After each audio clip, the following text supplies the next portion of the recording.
Assalamualaikum warahmatullahi wabarakatuh. Perkenalkan, nama saya Femilia Triabriningrum dengan nomor pokok mahasiswa 222154048 dari jurusan Pendidikan Biologi Fakultas Keguruan dan Ilmu Pendidikan Universitas Siliwangi. Di sini saya akan mempresentasikan tentang artikel ilmiah yang berjudul Efektivitas H2O dalam memperbanyak tunas Ipomoea batatas L atau tanaman ubi jalar.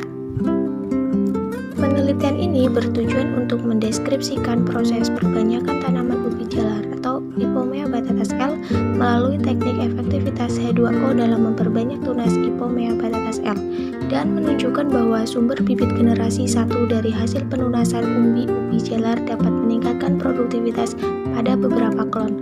Jenis penelitian ini adalah penelitian kualitatif bersifat deskriptif. Sumber data penelitian ini yakni hasil observasi yang dilakukan peneliti pada media yang dilakukan metode perbanyakan tanaman ubi jalar atau Ipomoea batatas L melalui teknik hidroponik.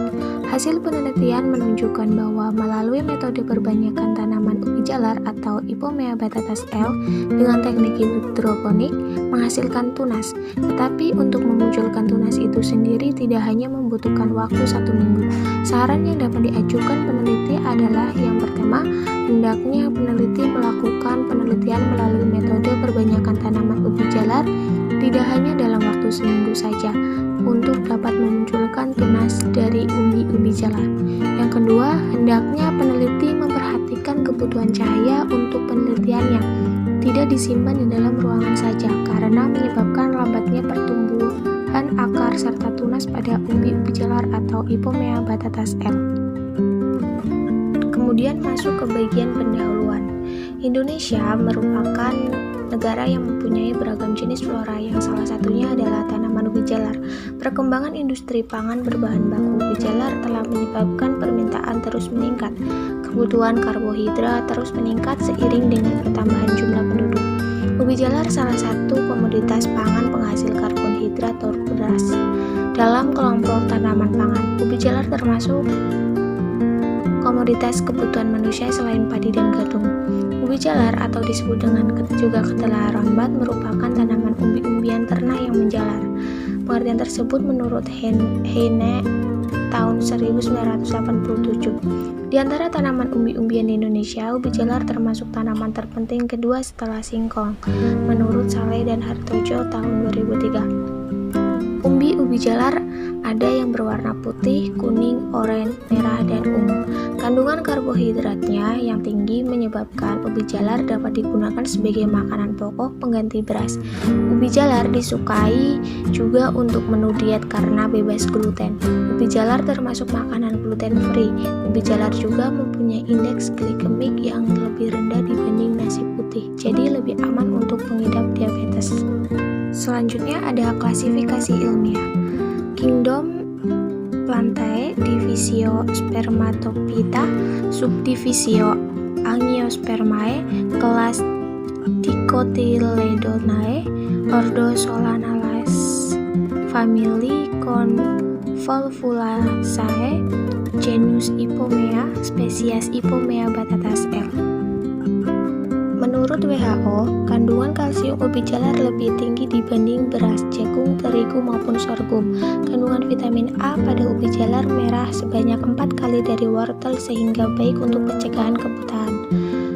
Selain itu, ubi jalar memiliki kandungan zat besi, magnesium, vitamin C, vitamin D, potasium, antioksidan, dan kandungan kadar gula yang rendah.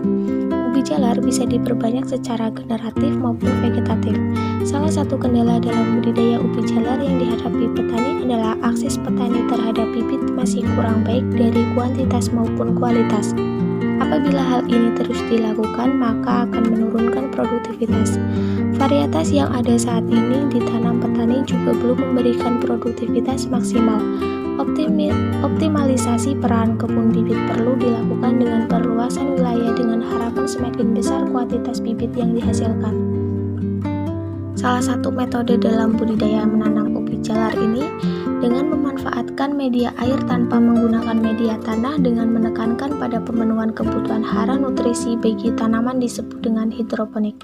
Teknik menanam hidroponik kini kian digandrungi masyarakat Indonesia, terlebih bagi masyarakat yang tinggal di daerah perkotaan. Sebab keunggulan dari sistem ini yakni karena kemudahannya dalam merawat serta tak membutuhkan tanah sebagai media tanamnya, sehingga tak perlu lagi memusingkan diri akan menanam di mana, karena dapat ditanam di mana saja. Tak hanya itu, media bertanam menggunakan air ini juga bisa mengasah kreativitas dalam bercocok tanam. Berdasarkan uraian di atas, maka peneliti berkeinginan melaksanakan penelitian ilmiah dengan judul efektivitas H2O dalam memperbanyak tunas Ipomea batatas L menggunakan teknik perkembangbiakan vegetatif menggunakan ubi dengan media air. Penelitian ini dilaksanakan untuk mencapai beberapa tujuan. Tujuan penelitian ini adalah yang pertama untuk mendeskripsikan proses perbanyakan tanaman ubi jalar atau Ipomea batatas L melalui teknik perkembangbiakan vegetatif menggunakan ubi dengan media air, dan yang kedua menunjukkan bahwa sumber bibit generasi 1 dari hasil penunasan ubi jalar dapat meningkatkan produktivitas pada beberapa klon. Kemudian masuk ke kajian pustaka.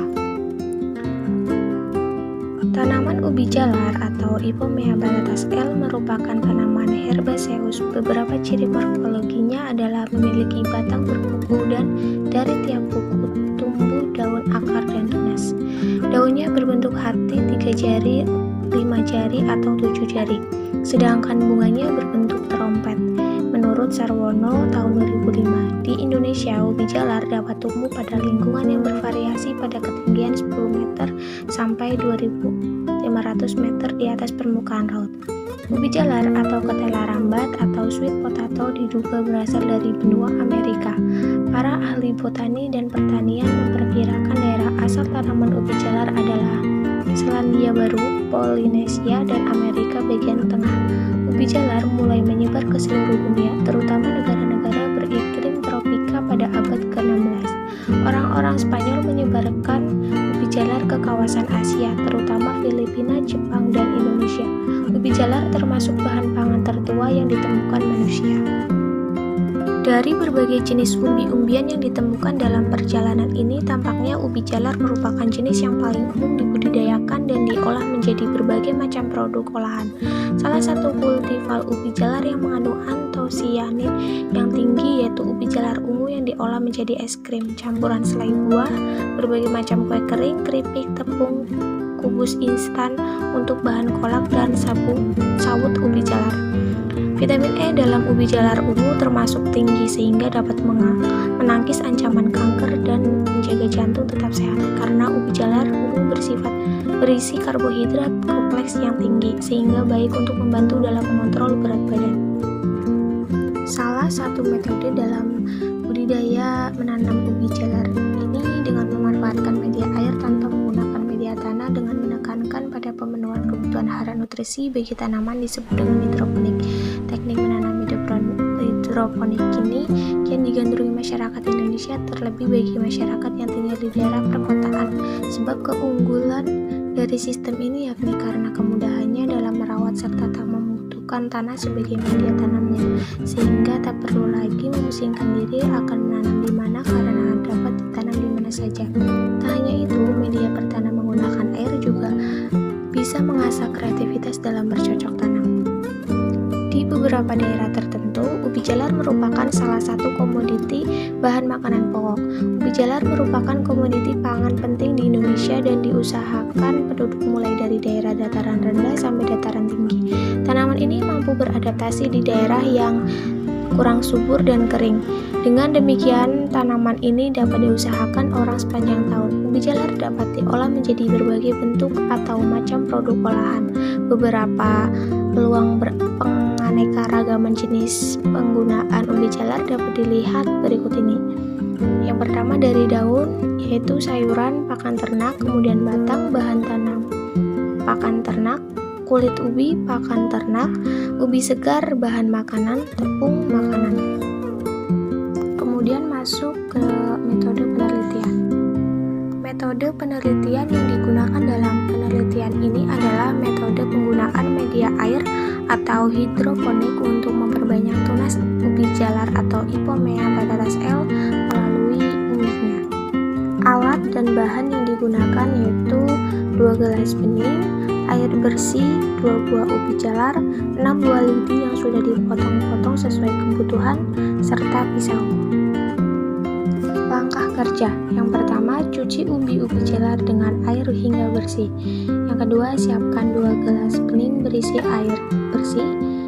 Kemudian potong ujung bawah ubi-ubi jalar, potong yang rata.